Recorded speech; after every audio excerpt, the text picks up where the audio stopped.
Forse non tutti sanno che l'anno scorso, a novembre, la guida Michelin ha inaspettatamente premiato un giovanissimo ragazzo conferendo al suo ristorante l'ambito riconoscimento delle 3 stelle. Così i ristoranti tristellati in Italia sono passati da 12 a 13. Lui è Fabrizio Mellino, non è uno chef molto chiacchierato e per questo era sconosciuto ai più. Considerate che ricevere questo riconoscimento a 32 anni è veramente eccezionale. L'unico chef che ha ricevuto questo riconoscimento in età più giovane è stato Massimiliano Alaimo, che fu premiato a 28 anni.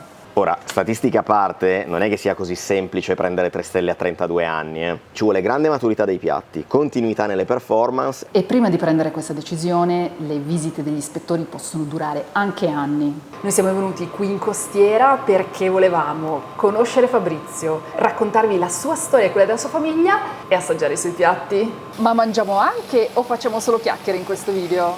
Ovviamente menù degustazione, il cui costo ve lo anticipo è di 280 euro a persona più 150 euro di abbinamento vini se avete piacere. Ma volendo c'è anche la carta. Non vedi l'ora? Non vedo l'ora. Anna Maria Clementi, parliamo del top di gamma di Ca del Bosco 2015, Chardonnay Pinot Nero. Altro posto dove la vista non è un problema. Vi diamo il benvenuto con questa prima parte del nostro aperitivo dattero sostenibile ricreato in questa finta roccia con alga kombu e sferificazione di acqua di molluschi. A seguire cracrenne salata con all'interno tartar di gambero rosso, caviale aromatizzato al lime. Questo era buonissimo. Spero di fare giusto mangiando tutto. Franci, mangia le cose giuste e non mangiare quelle sbagliate. Non mi fare la scena della conchiglia di Fantozzi. Con la seconda parte dell'aperitivo invece veniamo a ricordare le origini del Quattro Passi, che nel lontano 83 apriva i battenti semplicemente come una pizzeria. Di fatto in basso ritroverete un panzerotto farcito di cacio ricotta ricoperto da un velo di pomodoro. La seconda invece è un omaggio a Francesco Martucci e la sua pizza in 3 cotture con al suo interno pomodoro arrosto, al di sopra alici di menaica, e l'ultima in chiusura un po' un must della costiera, ossia la polpetta di melanzane e provola. Selezione di pane sulla tavolozza 2 tipologie, bianco ed integrale 5 cereali, grissini invece con lo stesso impasto dei taralli napoletani, quindi mandorla, sugna, pepe, ed in chiusura le vele fatte di provolone del Monaco. Con l'olio si gioca quasi in casa, siamo a Serra in provincia di Salerno, questo è il suo carpellese in purezza di Madonna dell'Olivo. E l'olio lo conosciamo. In realtà conosciamo tutta una serie di fornitori da cui si serve Fabrizio perché non so se l'avete notato, ma ultimamente stare solo seduti a tavola ci sta un po' stretto. E allora ci siamo fatti i fatti di Fabrizio e lo abbiamo seguito 3 giorni in giro per produttori e fornitori, che non solo vi facciamo vedere, ma che torneranno nei piatti che devono arrivare. La situazione di questa mattina: chef Fabrizio Mellino, Anna Maria, e ormai lo sapete, a noi ci piace farci scarrozzare dagli chef alla ricerca di fornitori e posti buoni in generale. Ecco, non so se serva a dire che la costiera è incredibile, me la faccio vedere, ragazzi. Panificio da segnare, ragazzi, se siete in zona. Russo Maria Luisa. Queste sono tutte pagnotte da 1 chilo e più. Chilo 1.100, sì. Questo metodo è ultra sostenibile perché loro riscaldano il forno la prima volta a 350. 500 questo qua. 500. E poi tolgono il pane quando è cotto dopo una quarantina di minuti. Mia mamma lo riscaldava con le fascine. Non è come la pizza che tu hai in forno. esatto, da una parte Si porta a 500 gradi il forno, Ok. e poi dopo si toglie tutto e piano piano E il vantaggio- in discesa si cuoce il pane. e il vantaggio è che la temperatura è uniforme perché non c'è un unico punto che ti fa fuoco. È ancora caldo. Vabbè, se non è caldo qua, dove deve essere? La crosta bella, spessa, croccante. La parte morbida che è calda, bello acido. Questo è perfetto per una scarpetta. Questo è perfetto per buttarci sopra una montagna di burro. Panino dolce, aromatizzata all'arancia, buonissima. Ma proseguiamo il nostro tour. Secondo stop, siamo da Loop e praticamente questi 2 ragazzi che si chiamano Michele e Mattia fanno questa cosa bellissima che è la coltura acquaponica, che è un mix tra il sistema idroponico e acquacultura. Il motore del tutto sono i pesci che ci creano materiale organico. Ah, c'è il motore, sono i pesci? Come un funziona? allevamento di pesciolini, Ok. in questo caso di carpe koi giapponesi, vengono nutrite da noi con del mangime specifico per la loro dieta. Praticamente i loro escrementi, i loro residui organici vengono prelevati da quella pompa al centro e vengono poi immessi all'interno di un impianto di filtraggio, e quindi va a recuperare il solido più grossolano, diventa praticamente un concime liquido concentrato. Non sono pochi. Noi abbiamo la fortuna di avere un impianto pilota e da lì andiamo a recuperare praticamente i reflui accumulati nel corso ormai degli anni. Cioè praticamente vi siete fatti una scorta nel tempo. Questo è origano, giusto? Questo è origano cubano, messicano. Il sapore balsamico, fresco. Ciro, vai bravo. E chiaramente il cane non poteva che chiamarsi Ciro. Bel bravo, Ciro. Ciro, trattami bene lo chef che mi serve ancora, eh. Le piantine hanno le radici in questa soluzione ricchissima di acqua nutritiva, la succhiano, crescono e la ripuliscono l'acqua per i pesci. È un ecosistema in cui tutti ne traggono vantaggio. Dopo che l'acqua viene ripulita ritorna ai pesci. Ritorna in vasca. È un circuito chiuso ecologico. Che tipologie si possono coltivare? Non ci sono limiti. Erbe aromatiche, insalate gourmet, asiatiche. Questa è l'insalata che lui fa per me. Guarda come è chiusa, no? Poi lui lo consegna così con le radici. Continuano a crescere anche in cella. L'insalata normale che ti può durare 2 giorni in frigo. Questa ti può durare anche 2 settimane. Sono un po' pelosette, però hanno un retrogusto di cetriolo. Assomiglia anche un po' alla foglia ostrica, senza il retrogusto di ostrica. Sì. Basilico napoletano mentolato. Inutile dire che sto provando tutte le foglie, ma quanto non sappiamo niente di questo mondo. Ecco a te. Adesso con lo wasabi facciamo i seri. Al naso. No ragazzi, sto in fissa col wasabi, adesso glielo finisco tutto. Mi piace proprio aspettare quel momento quando ti arriva la botta. Grazie mille. Grazie ragazzi, grazie mille. Qualcuno deve tenere Ciro perché è un po' esuberante. Ma chi l'ha detto che le piante sono noiose? Mi piace un sacco quando ritrovo il territorio nei piatti che mi vengono serviti. Prima abbiamo assaggiati dei bocconi di mare e adesso invece andiamo più nella veracità di questa terra. Lo mangio finché è caldino. Ma perché ce ne ho portato solo uno? No. Vado con l'omaggio a Martucci che sicuramente mi darà delle soddisfazioni. Sa di futuro di marinara? No, è molto acido, è buonissimo, in contrasto con la grassezza della pizza fritta. E vado di Polpetta di qualcosa. Non so se è previsto che in questo video mangi anch'io, Lo scopriremo strada facendo. Vi farò vedere l'assaggio dell'olio, facendo finta che sia la prima volta che lo assaggio. Potremmo dirvene tante su quest'olio, ma preferiamo lasciare che ne parli chi quest'olio lo produce. E adesso vi parliamo un po' di olio, quello buono. Antonino è qualcuno che è andato oltre, no? È come se fosse un 3 stelle Michelin Grazie, troppo buono. dell'olio. Le scelte fatte sempre sulla qualità a discapito della quantità. Questo è un impianto frigo che serve per raffreddare tutte le fasi del processo, che per un frantoio è qualcosa di estremamente anomalo, perché tutti i frantoi del mondo sono stati concepiti per riscaldare la pasta. Riscaldando la pasta si ottiene più olio. Invece adesso con i cambiamenti climatici si corre il rischio di portare le olive abbastanza calde dentro. Questo è il momento perfetto di maturazione che si chiama invaiatura, quando l'oliva da verde comincia a diventare nera. Questa è l'invaiatura, è il cambio del colore. Questo è il rapporto giusto di concentrazione in polifenoli. I polifenoli sono le sostanze antiossidanti che fanno bene e che nell'olio al gusto sentiamo come amaro e piccante generalmente. Ma già si percepisce il pomodoro, senti qua? Il pomodorino. E quello che noi dobbiamo fare è stressare il meno possibile questo frutto. Quando si raccoglie un'oliva, dalla pianta al frantoio deve passare meno tempo possibile perché c'è un processo di ossidazione. Antonino già ha valutato questo nel tempo e la prima cosa che ha fatto è un frantoio interno. Appena raccolte le prime si inizia subito la lavorazione e si lavora praticamente a volo. Questo tempo deve essere ristretto al minimo possibile. Le lavorazioni sono sempre per singole cultivar, le varietà si esprimono sempre singolarmente. Quindi il lavoro che fa lei è quello di estrarre il meglio possibile da ogni oliva Ci proviamo. e poi da ogni cultivar in maniera monadica. Intermezzo fico durante la spiegazione sulle olive, ragazzi. E perché succede che ti viene fame. Questo invece è carpellese. Viene preparata la pasta e attraverso un tubo entra dentro e viene portata a queste macchine qua. Si chiamano gramole, dove praticamente la pasta delle olive viene lavorata. L'estrazione che avviene in questa macchina qui che si chiama decanter, c'entra solo la pasta e la classica spremuta di olive. Da una parte esce l'olio e dall'altra esce la salsa. E l'ultimo passaggio, questi sono i filtri, cellulosa.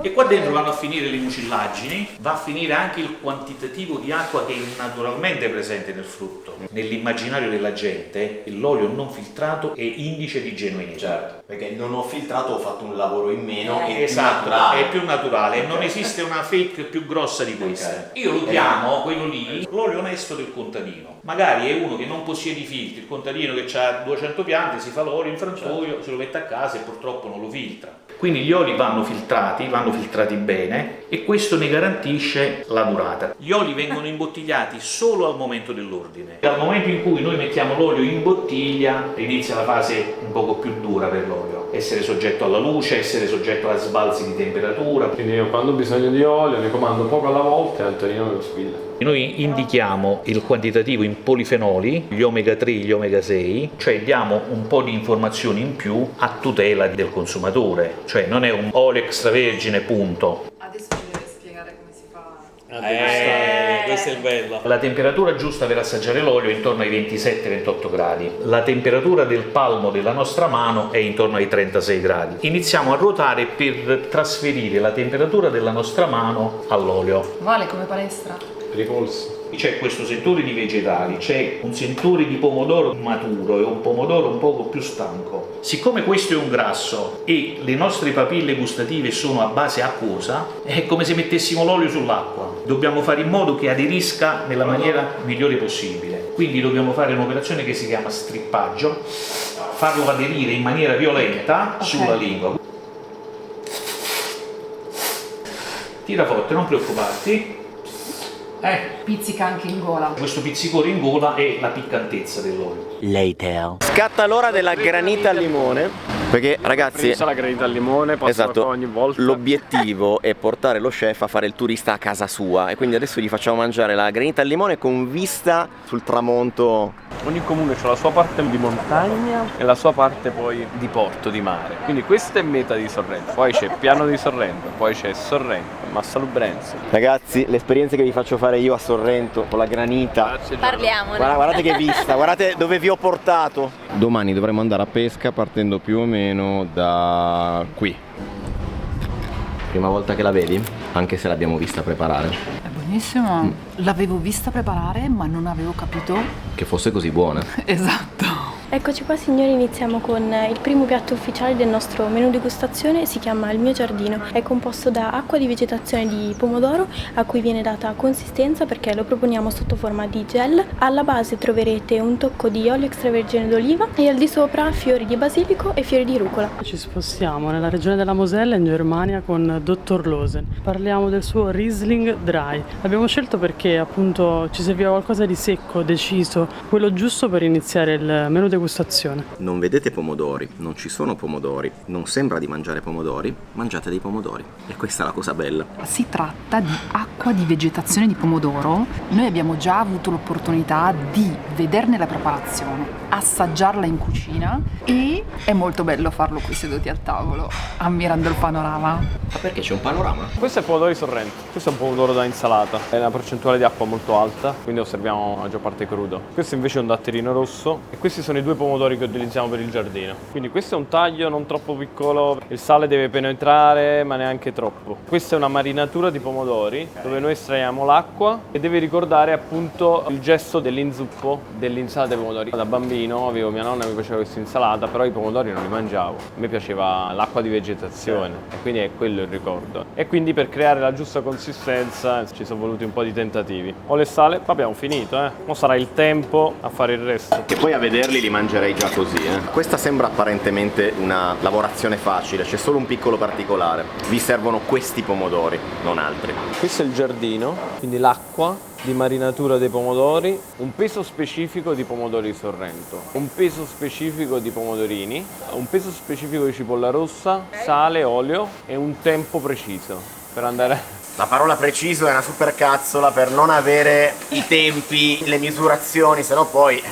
Ah, perché le ciotoline poi? Le ciotoline a noi ci servono principalmente perché noi dobbiamo avere una quantità precisa che che ci consente di poter fare delle cannelle a cucchiaio precise. Cioè qua i ragazzi quando chiedono chef quanto ne metto? Una quantità precisa. L'ideale è creare una gelatina dove la temperatura del palato consenta alla gelatina di sciogliersi subito. Anche per questo utilizziamo durante il servizio dei piatti già freddi del frigorifero. Le ricette precise ancora non riusciamo a darvele, ma ci lavoreremo ragazzi. Ero convinta facessi le quenelle con 2 cucchiai. No, ma sono bellissime, sembra il guscio di una cozza. Questo è l'olio che insieme a Antonino abbiamo deciso che quest'anno andava abbinato al giardino. Questi sono i fiori di rucola del giardino. La vorrei anch'io perché è bellissima, non è il caso perché non ho le mani di Fabrizio, ma proprio neanche lontanamente. Assaggiate questo e poi assaggiate la differenza di quello del giorno stesso che avrete venerdì. Allora ne mangio 2.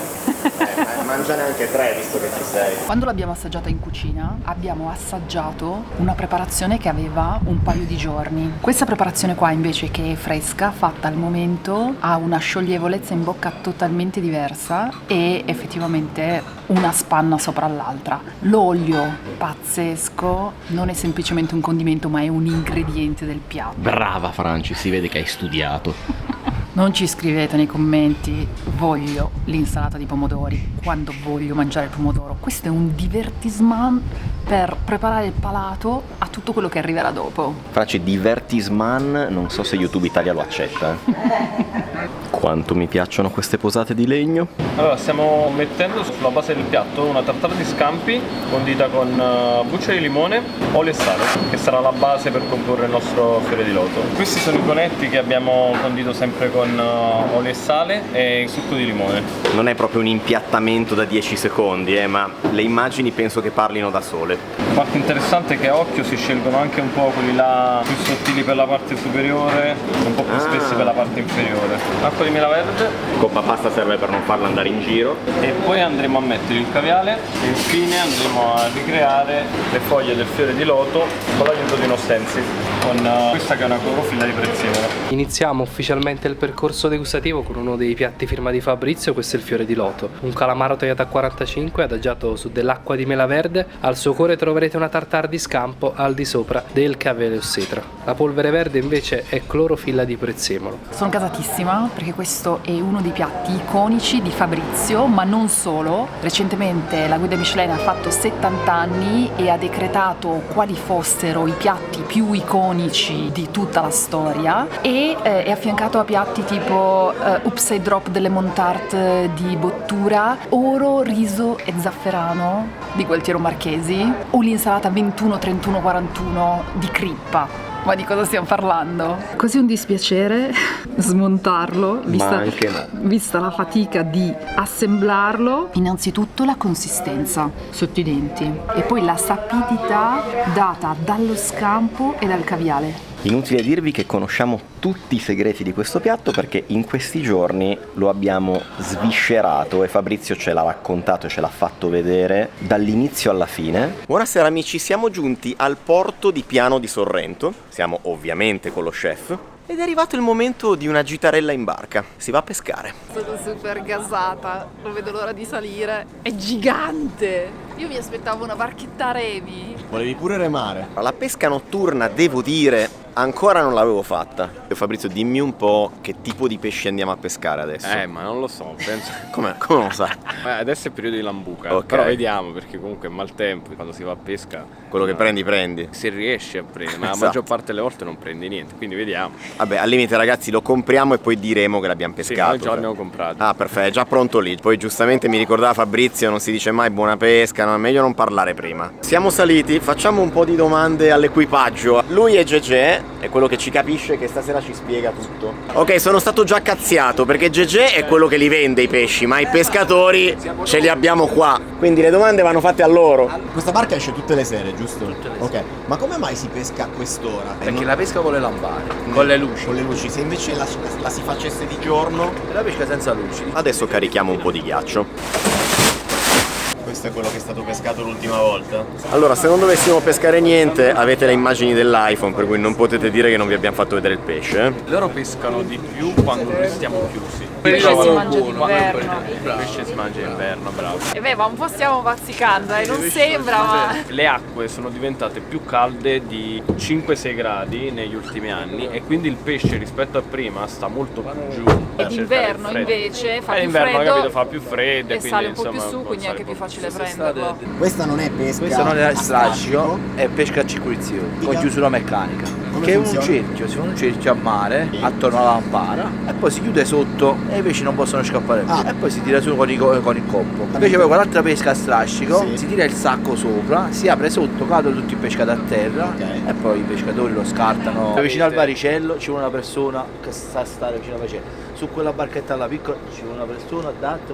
Queste qua sono la fonte per prendere i pesci. Allora se tu non sei bravo a stare qua, pesci non ne prendi. Come in brigata? 3 o 4. Da quanti anni è che lo fate?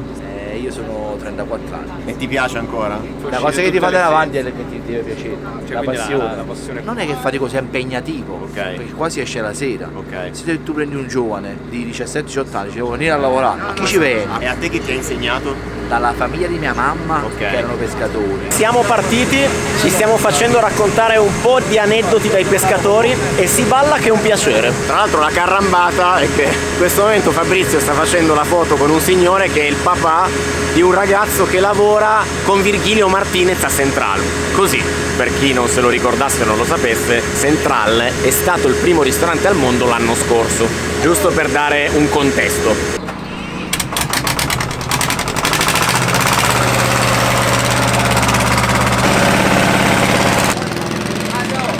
Adesso caliamo anche l'altra? Sì.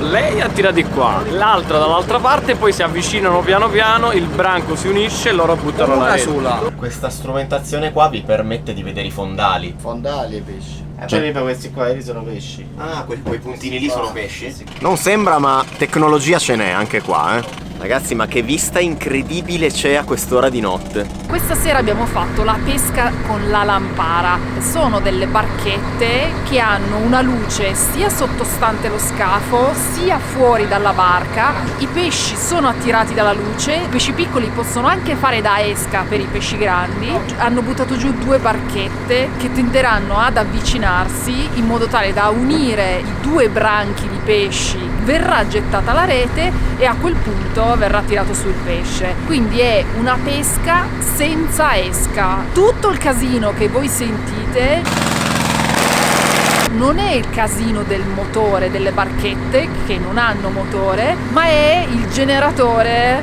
che serve a tenere accese le luci. Perché io mi immagino gli antichi romani che lo facevano, allora dovevano farlo col fuoco e la lanterna. Non c'era il rullo con la gru, tirava tutta la rete a mano, si tirava. Erano 10-15 persone. Okay. Io sono nato. Lei lo fa da sempre? Da sempre, che per noi è un divertimento, perché ogni nottata è diversa. Io e i miei fratelli ce l'abbiamo nel sangue, ce l'abbiamo. Pure che una nottata non prendiamo niente, siamo più contenti di prima, perché è il mestiere, che stasera nostro. prendiamo. Oggi la granita la stavamo mangiando più o meno là. In questo momento le 2 barche sono una lì e l'altra è laggiù in fondo, non so se la vedete, e adesso si aspetta. Ci possono volere pochi minuti come n ore. Quindi speriamo che non ci vogliano n ore, altrimenti passeremo qua a nuttate. Segnalo che tra l'altro lo chef non era mai venuto, abbiamo portato noi lo chef a pescare, non al contrario. Tra l'altro guarda dietro come si balla, io sto cercando di stare il più stabilizzato possibile ragazzi, ma non potete capire quanto si balla. Ci siamo, le 2 barchette si stanno unendo e una sta andando a remi dall'altra, l'altra continua a rimanere ferma. Tecnicamente le lampare non sarebbero le barchette, anche se le stiamo chiamando così. Le lampare sono le luci che vengono utilizzate sulla barca. Per il momento abbiamo pescato delle pizze e della roba da bere, che comunque è già qualcosa. A sto punto se peschiamo o non peschiamo, poco cambia. No, non portare sfortuna, io ho fame, cioè avevo giusto. Ma quando è che non hai fame? Franci, volevo segnalarti che tu hai finito di mangiare 2 ore fa. Cosa dite, che è troppo un cliché se dico che qua sono bravi con la pizza? Sembra quasi di essere a Sorrento. Pizza e birra coi pescatori. Le 2 barchette si sono riunite, una ha spento la luce, adesso viene tirata su e viene buttata la rete. Perché è sufficiente per i pesci avere un unico riferimento, quindi un'unica luce di un'unica barchetta. Quanto è buona sta pizza, ragazzi. E adesso con le tutine da Teletubbies ci si prepara a raccogliere il pesce. Nel frattempo ho guadagnato una posizione di vantaggio salendo sul tetto del peschereccio. In questo momento sono da solo in cima al peschereccio per farvi vedere il momento dello scarico del pescato. Della serie cosa fai di lavoro? Ma niente, io salgo sui tetti dei pescherecci e faccio video con sfondi incredibili di pesche notturne. E alle mie spalle la bellezza di questo posto. Sta abbassando l'intensità luminosa della barca in modo tale che i pesci salgano ancora di più in superficie perché vogliono più luce. Se seguite tutte queste piccole boe potete notare che gira attorno completamente alla barchetta con la luce accesa. Quindi adesso noi tirando su la rete dovremmo tirar su tutto quello che c'è tra noi e la barchetta. E la lampara è uscita. Non so se vi siete accorti, ma quella è Napoli e quello è il Vesuvio.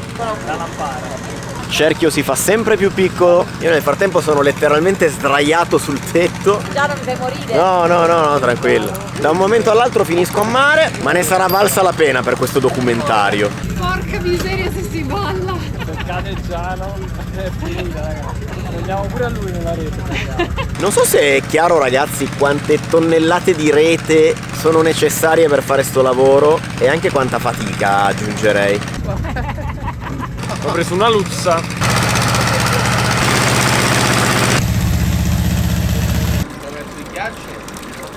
Questo è un sauriello bianco. Questo è il sauriello bianco. La vope è questa qua. A me mi sembrano tutti uguali.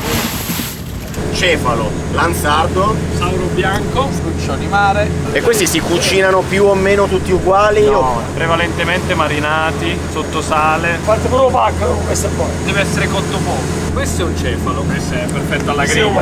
Questa è una bella carne, grassosa. Il luccio? E anche questo, il luccio più o meno grigliati, entrambi vanno benissimo. Qua viene fuori tutta la mia ignoranza sul mondo del pesce. Ci sono 6 o 7 razze apparentemente diverse che a me sembrano più o meno tutte uguali. Chiaramente Fabrizio conosce ogni singolo pesce ed è anche in grado ovviamente di dirti come va cucinato. È un piacere starlo a sentire. E tornarono infine sulla terraferma. Che figata di esperienza ragazzi. In realtà è finita per noi ma non per loro, perché adesso loro prendono, riescono e ricominciano da capo. Vanno avanti tutta la notte. È una fatica seria questa, non come lo YouTuber.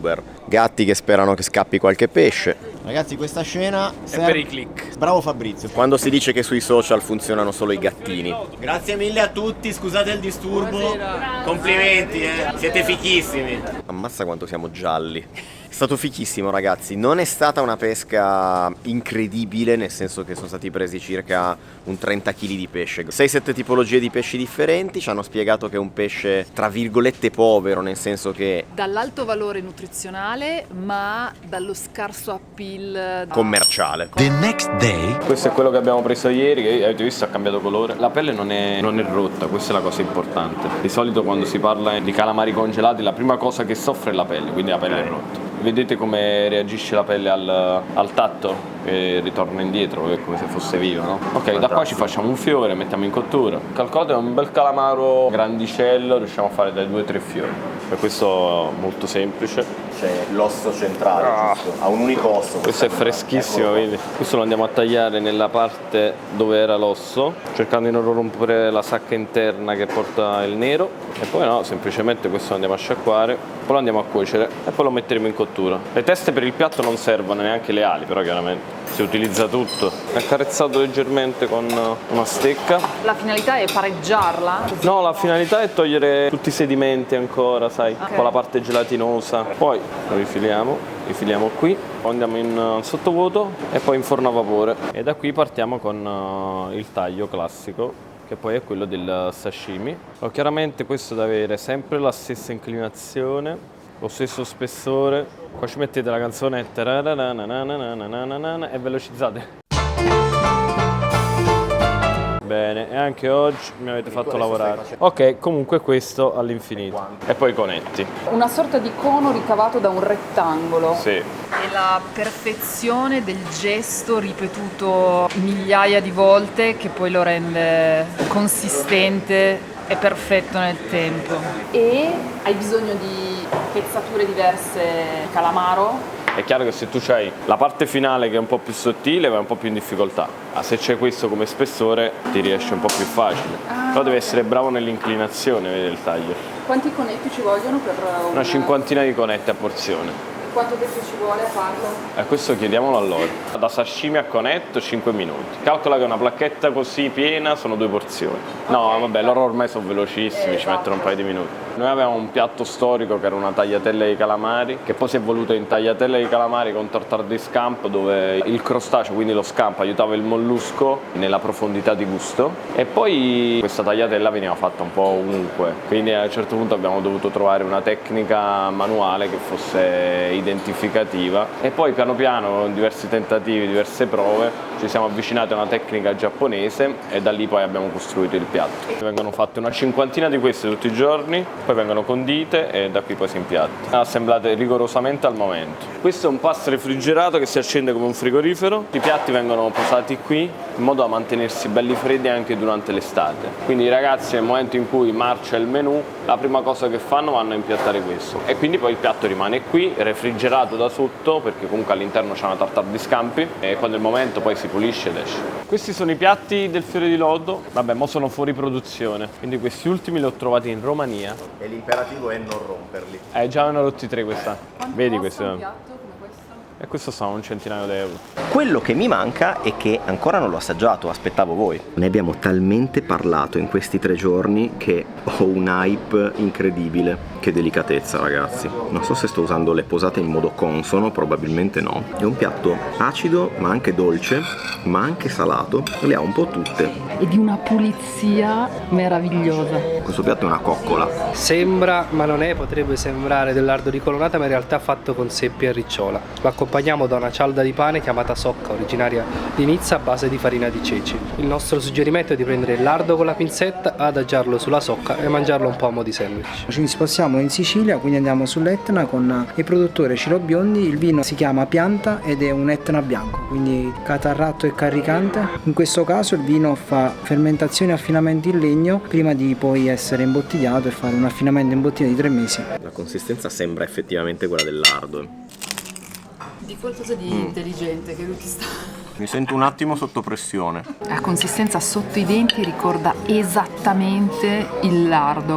Sapendo che c'è il tranello uno arriva preparato. Quest'ultimo piatto dovete aspettare di finirlo, è molto persistente e vi arriva dopo. L'ho trovato molto grasso e pastoso, in più c'era il pepe che ricordava proprio l'esperienza gustativa di quando mangiate del lardo e l'ho trovata veramente un'idea super bella. Mentre attendiamo il prossimo piatto volevo segnalarvi che l'ultimo vino ci è stato servito da Raffaele, che è il fratello di Fabrizio, che nei giorni scorsi ci ha fatto vedere la cantina infinita di questo posto e ve la mostriamo. Visto che abbiamo un attimo di pausa tra una cosa e l'altra, vi facciamo vedere la cantina di questo posto. Anzi, ce la fa vedere chi si occupa della sala e della cantina, che è Raffaele, nonché fratello dello chef. Al momento abbiamo circa 2200 etichette, circa 16.000 bottiglie. Ma ti perdi qua dentro? Dall'altra parte abbiamo i rossi. Però devo dire vi siete suddivisi bene, quello che gli piace far da mangiare, a chi gli piace dar da bere. Non ve l'ho detto, Raffaele generalmente non è che serve vestito da ciclista, e che a differenza di chi non fa sport, lui giustamente si dà da fare. Questa bottiglia ci è stata omaggiata quando papà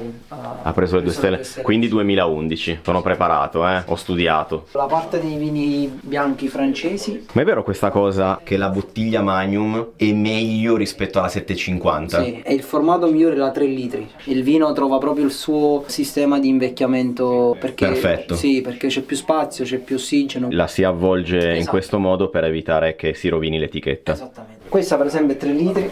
Questa è una 15 litri di Masseto. Vabbè, questa qua la apriamo a pranzo domani, no Fabri? Sì, però dobbiamo invitare qualcuno. Ma così grande non l'avevo mai vista. Fabri, ho cambiato idea, non apriamo più quella lì, apriamo questa. Ah, mira, la vuoi fare proprio in russo, mi sa. No, vabbè. Cioè ragazzi, ma mi sento un Goonies. No, devi sentire Jay-Z già no. E molti clienti arrivano via mare qui, non entrano dall'ingresso principale del ristorante, ma passano da qua sotto, fanno tutto questo corridoio, passano dalla cantina e salgono su. Cioè, spettacolo, ragazzi. Continuiamo con il nostro wafer di triglia accompagnato da questa spuma di patate, dove alla base troverete questa marmellata di arancia amara, al di sopra completare tutto olio e rosmarino. Allora, andrebbe presa col tovagliolino la triglia per non ungersi le mani, ma a me piace ungermi le mani, quindi contravvengo alle regole. Sei un ribelle. Esatto. Questo è un boccone super goloso perché avete la cialda croccante e unta, questa cremina e poi la delicatezza e la golosità della triglia all'interno. Questo è il piatto più godurioso, per dirla alla Franci, che è arrivato fino adesso. Cioè, questo è proprio buono, non c'è altro modo per definirlo.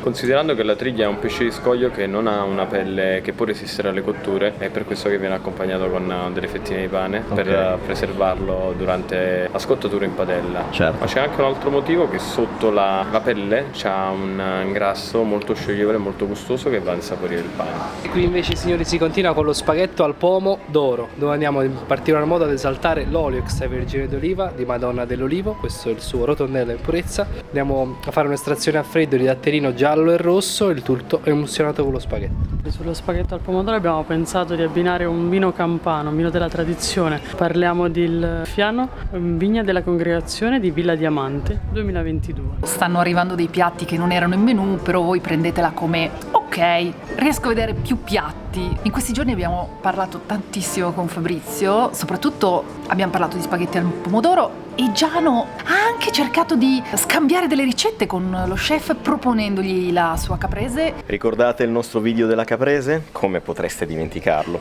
Ho cercato di rivenderlo a Fabrizio spacciandomi per persona capace a cucinare. Devo dire, lui è stato un signore, avrebbe potuto mandarmi a cagare dopo 3 secondi, invece è stato molto carino con me. Beh, questa è la base del nostro spaghetto al pomodoro. Io sono cresciuto in un ristorante dove i cuochi mettevano sempre i pomodori nell'olio caldo, nell'aglio rosolato. E quindi questo a casa, ti dico la verità. E quindi non ha senso tutto ciò, ok? Quindi una partenza a freddo estraendo i sapori, a parte è molto più valida per la salute, no? Questa è acqua, pomodorini, basilico, aglio in camicia, c'è un filo d'olio, sale di partenza e poi abbiamo finito, questi stanno filtrando. Rilasciano tutti i sapori nella salsa. Avere una partenza a freddo dove l'olio non raggiunge mai la temperatura perché c'è l'acqua, quindi non supera mai 100 gradi, mantiene tutte le sue qualità. Passiamo tutto a uno chinois largo, ricaviamo quell'acqua e quell'acqua sarà poi l'acqua dove andremo a mantecare i nostri spaghetti. Veniamo al suo spaghetto al pomodoro che non avrà niente a che vedere con quello che cuciniamo a casa noi.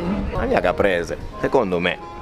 Diciamo anche che non c'è partita perché i pomodori che hanno qui noi ce li scordiamo. Che altrimenti a parità di materie prime ve la giochereste. Esatto. Battute idiote a parte, andiamo all'assaggio. Allora, ci sono poche cose che vi fanno innamorare di questa zona. Una di queste è il pomodoro. Venite qui, provate i pomodori che ci sono qui e vi renderete conto di non averli mai mangiati in vita vostra. Che piatto incredibile. L'olio ha legato molto bene col pomodoro e ti lascia questa nota persistente grassa in bocca, super piacevole. Di conseguenza, qui la scarpetta è maleducazione se non la fate. Ragazzi, quanto sto volando. Il fusillone mantecato ai ricci di mare, adagiato su una crema pasticcera salata, accompagnato da quenelle di gambero a crudo e zest di arance. No ragazzi, ma ora capisco perché l'ha chiamata crema pasticcera salata, guardate. Questa sembra proprio crema pasticcera. Questo invece è un piatto storico che era una crema di patate che un giorno non c'erano i limoni e quindi un ragazzo che adesso non lavora più qui inserì delle bucce di arancio e una volta frullata aveva percepito che era simile a una crema pasticcera e quindi da lì l'abbiamo chiamata crema pasticcera salata e abbiamo fatto un piatto poi con riccio di mare che assaggerete. Che bello è quando vengono fuori nuove idee per caso. Ma la cucina è anche questo, È vellutata e setosa, esattamente come la crema pasticcera, calda, ovviamente sa di pesce visto il condimento della pasta. Questi fusilli sono incredibili. Certo, se fossi venuto vestito da ciclista avresti vinto tutto. Cambiamo genere con un petit manseng. Le Jardin de Babylone ha una bella acidità, quindi sta molto bene con le grassizie poi del piatto. Si continua con quello che io adoro chiamare il piatto della devozione. Per devozione chi passa per Nerano prima o poi la deve assaggiare. La nostra è un po' diversa dalla ricetta originale poiché usiamo una linguina anziché lo spaghetto per mantecarla meglio. Alle zucchine aggiungiamo dei fiori di zucca ed in chiusura usiamo un semplice parmigiano, 12 e 24 mesi per renderla anche un po' più snella. Cominciamo col dire questo: se venite in questo posto voi non potete andare via senza aver preso questo piatto. Mangiate in degustazione, ce l'avete, mangiate alla carta, sapete che dovete ordinarlo. Chiaramente noi abbiamo ripreso tutta la preparazione praticamente dal taglio delle zucchine in avanti, lo abbiamo già mangiato la prima sera, non vedo l'ora di rimangiarlo, farò finta che sia come la prima volta. Prego Franci, ti do lo ius prime noctis. Vogliamo far parlare lui o vuoi aggiungere anche commenti tuoi? No, è meraviglioso come la prima volta. Che poi era l'altro ieri. Per preparare questo piatto i ragazzi ogni sera preparano dei letti di zucchine tagliate fini fini e che ovviamente in questo posto non possono mai mancare, perché se in questo posto finiscono le zucchine hanno effettivamente un problema. Ragazzi, la cremosità di questo piatto, che poi nella sua semplicità alla fine linguine, zucchine, parmigiano, un po' di cremina che crei con la mantecatura fatta da chi ci sa fare. E nonostante siamo sì in un ristorante 3 stelle Michelin, non è un piatto con orpelli, con fuochi d'artificio. Linguine alla Nerano fatte da Dio. E questo è quello che le persone vogliono avere: piatti semplici e ben fatti. Apparentemente. Apparentemente semplici, nel senso che poi falle delle linguine alla Nerano così, non è che proprio le possono far tutti, Signori, qui serviamo lo gnocco quasi alla sorrentina, quasi poiché farcito di sella di agnello. Lo serviamo con del pomodoro San Marzano e aria di mozzarella. Serviamo qui un vino alsaziano, Levi Pirouette, un blend di Pinot Nero, Pinot Grigio, Gewürztraminer e Riesling, che fa macerazione 5 giorni e poi affinamento per 7 mesi. Sembrano delle uova. Quello che mi piace di tutti i piatti che stiamo mangiando è che sono una reinterpretazione del territorio. Ti senti in Costiera Amalfitana. Poi il fatto che tu abbia una vista di questo tipo aiuta ancora di più a contestualizzare. All'apparenza sembrano dei bottoni, ma giustamente sono degli gnocchi a tutti gli effetti. Infatti si chiamano gnocchi. Quando li vedi nel piatto sembrano più dei bottoni. Mi piace tantissimo la combinazione, il contrasto tra la spuma di base con il pomodoro leggera e acidina e l'interno dello gnocco di sella d'agnello con un sapore deciso e che tende più alla grassezza. Nella spuma era presente la mozzarella di Vannullo, però ragazzi la mozzarella di Vannullo io vi consiglio, per assaggiarla o venite qui a colazione dove hanno proprio la mozzarella a colazione, vi amo già solo per questo, oppure andate da Vannullo. Siamo a Paestum. Cos'è quella cosa che sanno fare alla grande qui a Paestum e che ne vedi letteralmente una ogni 20 metri? La mozzarella. Siamo nel regno della mozzarella di bufala campana e siamo da uno dei più bravi. Adesso ci facciamo raccontare un po' di cose. Le bufale si mettono in fila da sole e passano in questo macchinario per farsi mungere. E come vedete dietro c'è già quella che fa la coda e ovviamente la fila continua dietro. No ma ragazzi, ma questa cosa è incredibile. Io ero rimasto al fatto che questi animali fossero in grado, e già la cosa mi stupiva, di entrare ognuno nel proprio box. Qui addirittura non serve che qualcuno le munga, vanno da sole a farsi mungere e poi si rimettono al loro posto. Qui è dove avviene la mungitura. E queste sono quelle in coda. Qui ti fai massaggiare, tutto da sole, senza bisogno di nessuno. Qui c'è un sistema di pulitura ad acqua, visto che il pavimento è in discesa, che parte da qui e pulisce tutto. Le bufale che vedete sdraiate sono sdraiate su dei materassini, quindi in realtà gli animali qua stanno da Dio. Ecco perché esce poi un prodotto incredibile. Tra l'altro qui all'aperto con un sacco di spazio per ogni animale. Non avevo mai visto un posto con le bufale, che tra l'altro producono circa sugli 8 litri di latte al giorno, che è molto meno rispetto a quanto produce una vacca, che può arrivare anche sui 30 litri. Il latte ha delle caratteristiche diverse, più denso, tant'è che poi alla fine la mozzarella di bufala ha un sapore diverso rispetto al fior di latte o ad altri prodotti. Ah, non vi ho detto, dalle 7 alle 9 del mattino ascoltano Mozart. C'è un percorso obbligato per cui le bufale prima devono andare a farsi mungere e poi possono accedere al cibo. come premio. Non so voi, ma mi sta venendo una voglia di mozzarella di bufala incredibile. Purtroppo ragazzi non vi abbiamo descritto cos'è arrivato perché i morsi della fame hanno prevalso. Abbiamo mangiato una mozzarella da svenimento. Se volete capire che cosa è una mozzarella di bufala, io credo che voi dobbiate venire qua, perché altrimenti non le avete mai mangiate in vita vostra. È arrivato un piattino leggero che ci siamo ordinati per chiudere così in bellezza e leggerezza questo pasto. Uovo fritto, pancetta e ovviamente mozzarella. Ricotta e marmellata. Si chiude in bellezza col gelato. Se non fossi pienissimo prenderei tutto qua. Allora, Vannullo, posto incredibile, potete anche fermarvi a mangiare e noi ovviamente l'abbiamo fatto. Tutto molto buono, inutile dirvi che la nota di merito va in particolare alla mozzarella, che era veramente buona. The next morning. Ragazzi, penso che tutto questo mi mancherà. Non vi nego che mi sarei fatto un'altra settimanina qua. E questa mattina, che è l'ultima mattina, io la colazione la faccio pomodoro e mozzarella. E penso che abbiate capito perché. Ma nel dubbio ve lo rispiego, perché questa mozzarella io non la mangerò mai più fino a quando non torno qua. E idem per questi pomodori. E quindi non posso perdere questa occasione. Sale, olio e felicità. Ho deciso che se rinasco voglio rinascere bufala di Vannullo, massaggiato, che ascolto la musica, sui lettini. E non cercate di comprarla online o di farvela spedire, non lo fanno, la potete comprare solo lì. E qui signori si continua con un filetto di spigola che avvolgiamo in una foglia di lattuga romana, lo adagiamo su una salsa di beurre blanc a base di acetosella e limone. Sulla spigola abbiamo pensato di passare al rosso, lo facciamo andando in Francia. Ci spostiamo nell'area di Beaujolais con De Mai de Vernat Flair 2020.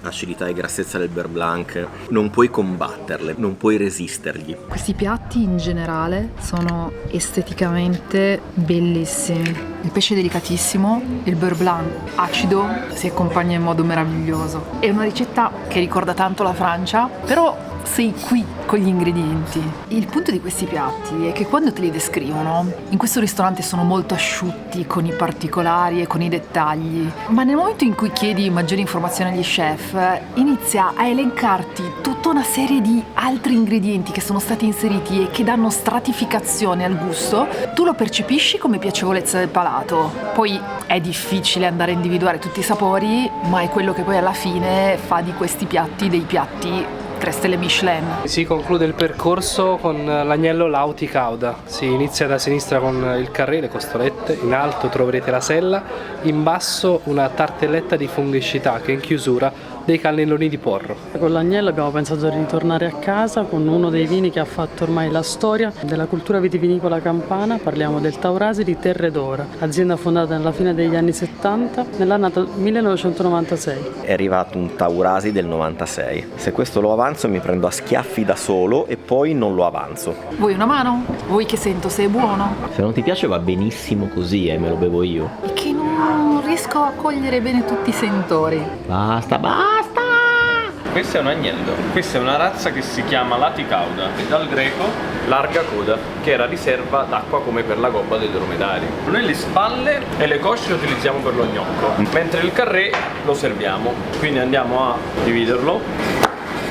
Poi andiamo a prendere la sella, la terremo in frollatura in cera d'api con il carré e questo lo serviamo alla brace. La classica T-bone della Fiorentina, ma in questo caso è una sella di agnello, certo, con filetto e controfiletto. Mi piace perché siamo passati con estrema facilità dal pesce alla macelleria.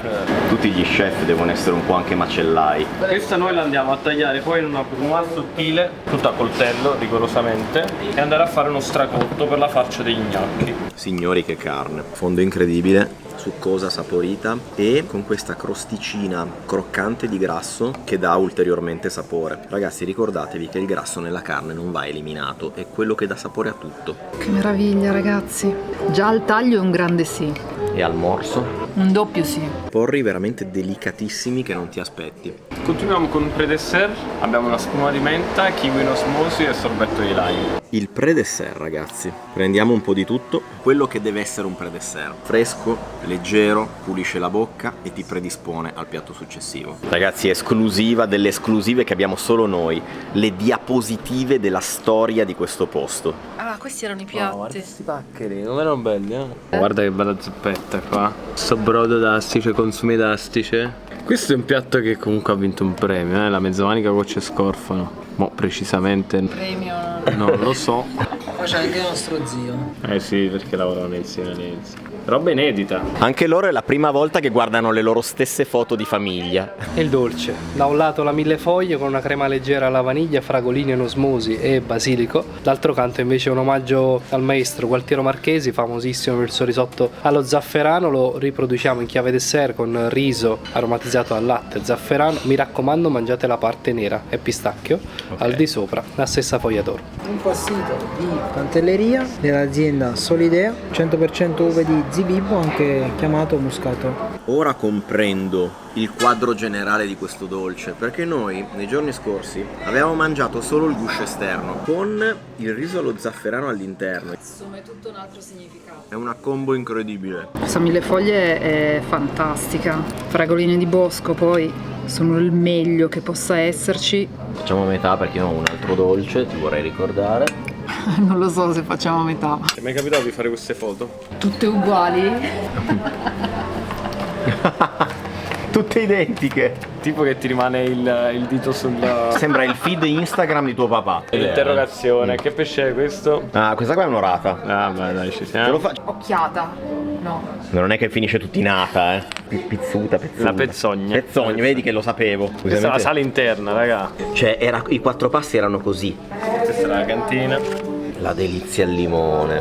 Polpo e patate, penso, no? La prima insegna del ristorante. Ai 4 passi. Beh, perché adesso non è più AI, adesso è 4 passi, ok? È bastata. Quello che mio padre, secondo me, quando ha ordinato l'insegna sì. avrà detto vabbè, hai 4 passi. Vi salutiamo un po' come vi abbiamo accolto, col muro d'ingresso fatto di uova da rappresentare sotto forma di cioccolatini. Verde scuro al rosmarino, viola al liquore strega, arancione all'arancia, giallo al caffè, blu all'anice, rosso al peperoncino e verde chiaro alla rucola. Le famosissime Santa Rosa con crema marena e in chiusura un ricordo di infanzia di Fabrizio, ossia un cioccolatino di melanzane. Allora Franci, combattimento a morte per capire io che colore e tu che colore. Ma io vado sulla Santa Rosa. Ah, perfetto, quindi io mi mangio le uova. Che belle sono ste uova, ragazzi. Moments later. Allora, la prima cosa ti chiedo come è stato salire sul palco. Ma è un'emozione incredibile. Quando tu pensi durante il percorso che fai che un giorno potresti arrivare lì, è bello, però quando lo provi è completamente un'emozione diversa. Nel caso avevi immaginato una cosa del genere, quindi stavi là a dire se un giorno salgo sul palco posso dire questo, posso dire quello, invece poi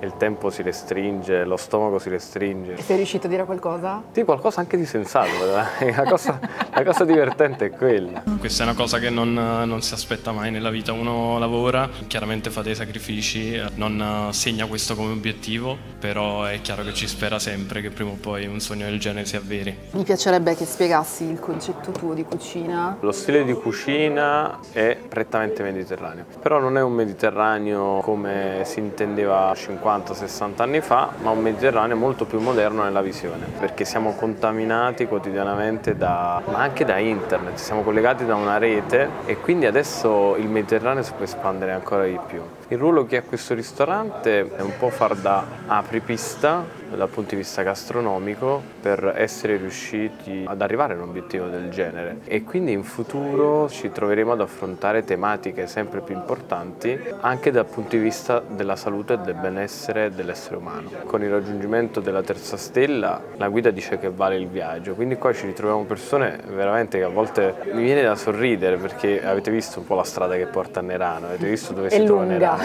è nel nulla e quindi vengono persone da qualsiasi parte del mondo, vi state ambientando nella penisola sorrentina, loro mi rispondono no, siamo venuti solo per te, quindi la responsabilità è molto più grande ed è giusto secondo me presentare a tavola una regione che forse loro non hanno il tempo di visitare. Quanto è stato difficile e complesso fare evolvere la cucina di questo ristorante partendo dalla cucina di tuo padre un 2 stelle per poi farlo evolvere in quello che è oggi? Ma chiaramente è stato complesso, è stato un processo lento, fatto di continuità nel tempo, però partivamo già da una base solida fatta di grandi materie prime, quindi una teoria di cucina già improntata sul territorio, ci è voluto studio, tante prove per arrivare ad aggiungere quello che è l'aspetto tecnico e soprattutto una continuità nelle fasi di degustazione. Ecco, io cerco di insegnare ai ragazzi che ci devono mettere del loro, cioè non è matematica. Per mantenere un livello importante, alto, se dovete fare prove, tentativi, calibrare le ricette alla perfezione. Un piatto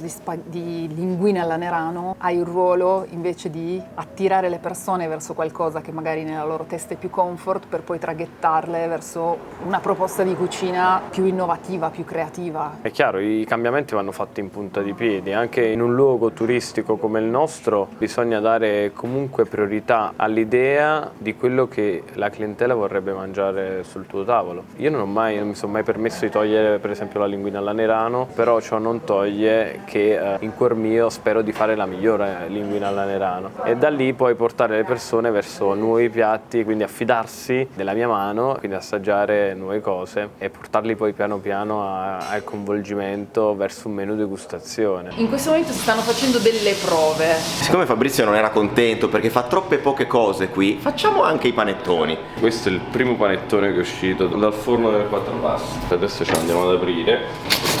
Soddisfatto? Sono i primi, poi quando c'è poca quantità è anche un po' complicato impostare. Questo sono circa 15 panettoni, quindi faremo i nostri 15 panettoni al cioccolato. Prolungando i tempi di lievitazione avremo qualcosa ancora sempre più scioglievole. E come vedete sono tutti non con la crosta, quindi il volume non è falsificato dal fatto che fa una camera d'aria con la crosta. Sentite i profumi qua. Questa è tutta la fermentazione del lievito durante la notte.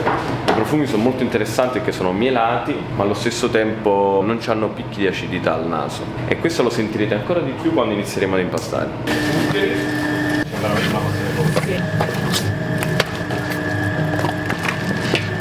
Franci, stiamo facendo una full immersion, lezione di alta pasticceria. Io quando ho iniziato a lavorare il lievito madre non ho preso in considerazione che mi trovassi vicino al mare, no? Fa la differenza. Fa la differenza, sì. Mi dici qual è il motivo per cui si girano al contrario? Sono impasti talmente ricchi di burro, di grassi che da solo non si riescono a sostenere finché non si raffreddano. E quindi è per questo motivo che si ruota? Eh sì, perché altrimenti questo si affloscia su se stesso. Cioè tutta l'anidride carbonica si è sviluppata col calore, ma finché non si raffredda a un certo punto si appiattisce. Ok, bene, riparte la colazione. Tecnicamente l'avremmo già fatta, ma ho già capito che saranno 3 giorni in cui va a finire male, cioè bene. Il momento della verità. Quella senza crosta è molto voilà. Ragazzi, che profumo, non potete capire. Così deve essere il panettone, così, bello umido, con gli alveoli belli grandi, un profumo incredibile. Fabri sì che sa comprare bene il panettone. Si crea una camera d'aria e quindi la crosta in sostanza aiuta lo sviluppo. Queste sono le albicocche di Agrimontana, però sono tutte albicocche del Vesuvio. Messaggio per il mio personal trainer, Gabriele, non è come pensi, è tutto finto. Io quello che apprezzo tanto, perché morti panettoni non ci riescono, è l'umidità che mantiene dentro l'impasto. Franci, sei vestita come il muro. E noi ci stavamo fate fare cose che non faccio mai. Fabrizio, caratterialmente un po' come me, non si accontenta mai, vuole sempre di più e alla fine è arrivato l'ultimo obiettivo. E quando siamo saliti per un padre che ha sempre creduto nei valori, nella qualità, è un'emozione particolarissima, non te lo so spiegare, ecco. A me la gente mi ferma per strada, mi dice: ma tu come fai ad avere 2 figli educati e così? Che devo dire? Io non ho avuto il tempo di fare l'educazione, non ho avuto il tempo ho sempre lavorato. A volte l'esempio vale più di 1000 parole. Il ristorante com'è nato? L'estate non è finita. Ok, io c'ho pronto per l'anno prossimo cosa dovevo fare. Allora chiudevo, il giorno dopo già iniziavo. Andavo a coprire tutto il disservizio che c'era pian pianino. Così è nato il 4 passi. Ma uno che non conosce la tua storia, tu non mi puoi giudicare, tu sapevi la storia di come è nato il 4 passi e perché è stato premiato. Perché io sono partito da zero, senza un soldo, e nessuno credeva in me. E quando io ci ho aperto la pizzeria, dice: questo dopo 7 giorni chiude. Il mondo della ristorazione, se tu sei una persona per bene, sei un lavoratore e ti sei sempre comportato, aspetti sempre premio. Se tu con la gente ci vuoi giocare, vuoi fare feste, e fai feste una volta, ma la gente che ha tanti soldi non sono stupidi. Perché se no perché non sono tanti soldi, lì. come se ne fa? Perché ti fa voler bene. E se non ti fai voler bene, l'umiltà, un po' di saper fare, un po' di cose, automaticamente. Grazie, è stata la chiacchiera più bella che abbiamo fatto in questi 3 giorni. Questa è la prima puntata, che le poi è appuntata, poi ci sa la seconda. Cioè, capite? Tutto funziona così. Cioè, fin quando nostro Signore ci darà la salute e staremo bene e abbiamo la forza di farlo, tu hai un personaggio di fronte a te che non mollerà mai. Su questo può stare sicuro. Ed eccoci qui a chiudere questa 3 giorni e mezzo di cose buonissime, prodotti incredibili ed esperienze fantastiche. Hai terminato tutti i tuoi aggettivi positivi. Non ho più aggettivi. Ci siamo impegnati un sacco per cercare di raccontare una realtà e una situazione che è indubbiamente molto più complessa di quello che può apparire semplicemente sedendosi a tavola e ingollandosi di cibo, come abbiamo appena fatto, peraltro. Io mi porto a casa, al di là ovviamente dei piatti incredibili, degli ingredienti fantastici della costiera, l'accoglienza di queste persone, il modo in cui ci hanno fatto sentire. Ci siamo sentiti a casa e qui si respira veramente un'atmosfera di belle persone, ragazzi. Non vi sto neanche a dire che i piatti erano incredibili, di venire a provare il menù, eccetera, eccetera. Questo è ovvio, però fatelo. Trovate un'occasione speciale e fatelo. Vi ricordiamo, come detto all'inizio, che il menù degustazione costa 2,80 più la degustazione vini 150. Questi sono prezzi a persona. Ci incuriosiva tantissimo la storia sia di Fabrizio sia di questa famiglia e volevamo un po' immergerci in questa atmosfera campana. Era importante per noi non solo venire al ristorante e provare i piatti che vi abbiamo fatto vedere, ma anche girare per fornitori, capire da dove arrivano gli ingredienti che poi vi ritrovate nei piatti e capire quindi qual era l'identità dietro questo posto e dietro la cucina di Fabrizio. Per noi è stato come fare un master accelerato di alta ristorazione e quindi grazie a tutta la famiglia Mellino per l'accoglienza che ci ha riservato. Vi ricordiamo che se vi è piaciuto questo video potreste vagamente prendere in considerazione l'idea di iscrivervi perché è gratis. Ci vediamo la prossima domenica alle 11 e apsh!